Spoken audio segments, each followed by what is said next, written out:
¿Pensáis que los datos pueden salvar la vida de personas? La inteligencia artificial hubiera salvado a mi abuela. Hace 10 años, una mañana, nos despertamos y éramos incapaces de levantar a mi abuela. Estaba como profundamente dormida. Por mucho que le agitábamos, no conseguíamos que abriera los ojos. Mi abuela era diabética.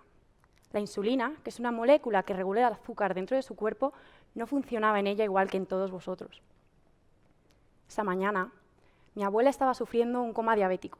Estaba producido por una hipoglucemia. Esto quiere decir que mi abuela tenía su cerebro en stand-by, porque no había suficiente azúcar que llegaba a él.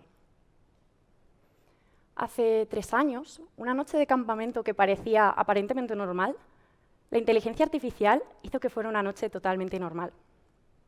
Yo era monitora de un chico que era diabético. En su caso, la insulina ni siquiera se producía dentro de su cuerpo. Esa noche fuimos a hacerle una medición en el sensor que este chico tenía en el brazo. Y gracias a que ese sensor tenía inteligencia artificial, pudimos saber que si no actuábamos rápido, este chico iba a correr la misma suerte que mi abuela. La diferencia entre estas dos historias son 7 años. 7 años en los que hemos implementado modelos de inteligencia artificial dentro de la medicina. Pero en este punto, seguramente os estaréis preguntando, ¿qué es eso de inteligencia artificial que Marina no deja de repetir? Pues bien, la inteligencia artificial no es nada, no es un ente enorme que acumula información y un día nos va a controlar a todos. Y la inteligencia artificial tampoco significa que el día de mañana, cuando vayamos a un hospital, nos encontraremos a robots en lugar de a personal sanitario. Realmente, la inteligencia artificial es la unión de dos cosas aparentemente aburridas. Es la unión de la informática y la estadística. Gracias a la capacidad de computación que tenemos hoy en día, vemos maximizadas las aplicaciones clásicas que tiene la estadística. Existen muchos tipos de inteligencia artificial y hoy os voy a hablar de uno, del Machine Learning, que son las máquinas que aprenden. Os preguntaréis, ¿cómo funciona? ¿Cómo hacemos que una máquina aprenda, que se haga inteligente? Pues bien, para entenderlo, quiero que os imaginéis a un pequeño duendecillo. A nuestro duendecillo le vamos a dar información sobre el tiempo meteorológico, por ejemplo, le vamos a dar los registros de los últimos 10 años. Le vamos a decir cuál es la temperatura, cuál es la humedad en el ambiente, la velocidad del viento, el tipo de nubes que hay en el cielo. Y también incluiremos en esta tabla de información una columna que nos indique si ese día finalmente llovió o no llovió. De esta forma, nuestro duendecillo tomará toda esa información y la memorizará hasta que sea capaz de sacar sus propias conclusiones. Después, a nuestro duende le volveremos a presentar el mismo tipo de información y será él quien nos diga si finalmente lloverá o no lloverá.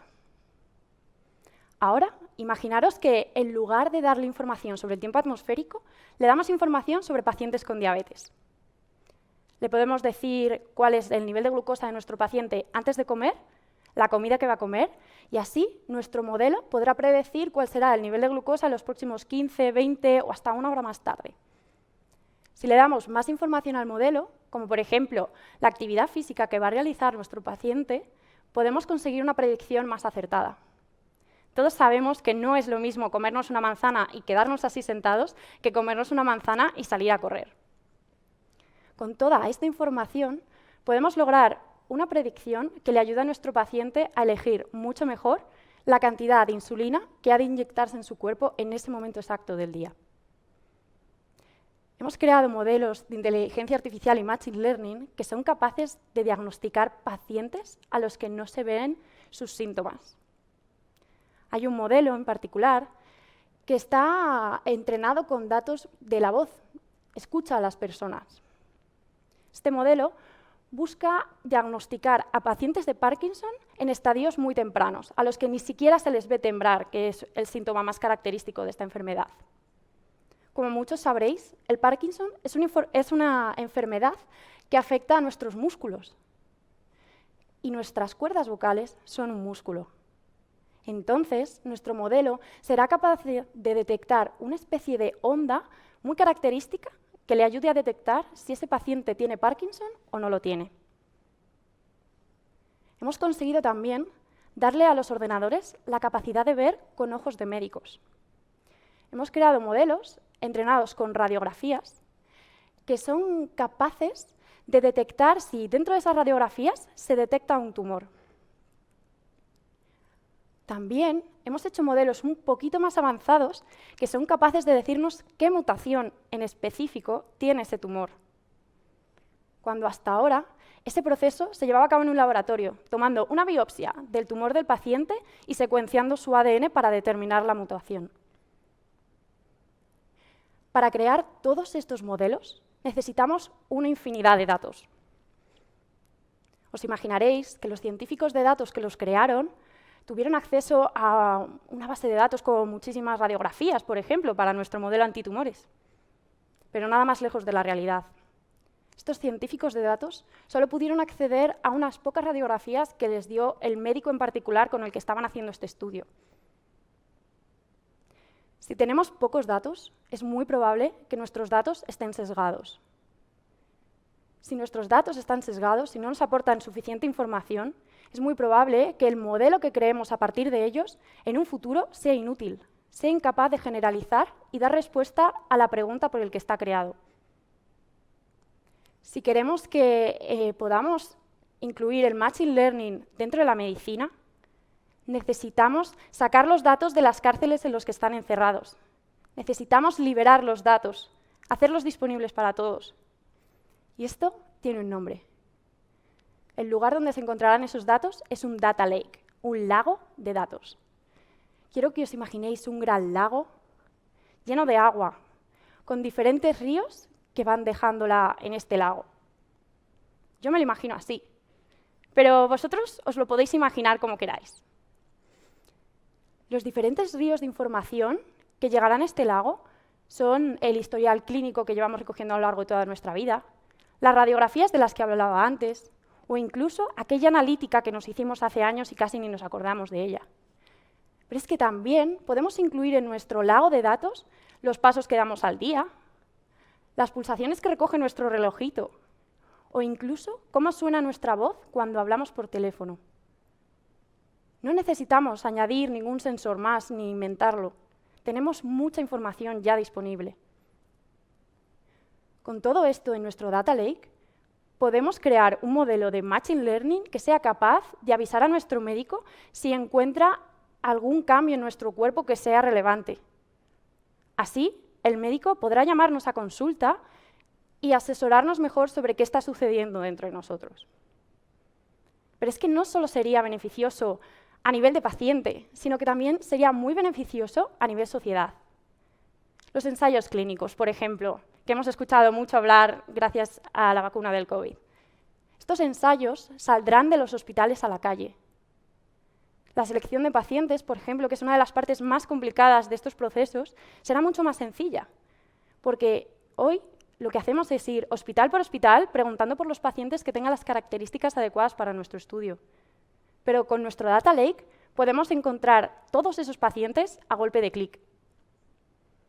Además, seremos capaces de determinar si un medicamento no está funcionando por el propio medicamento o por si el paciente está expuesto a unas condiciones ambientales que ahora sí conocemos, que están haciendo que ese medicamento no funcione como se esperaba.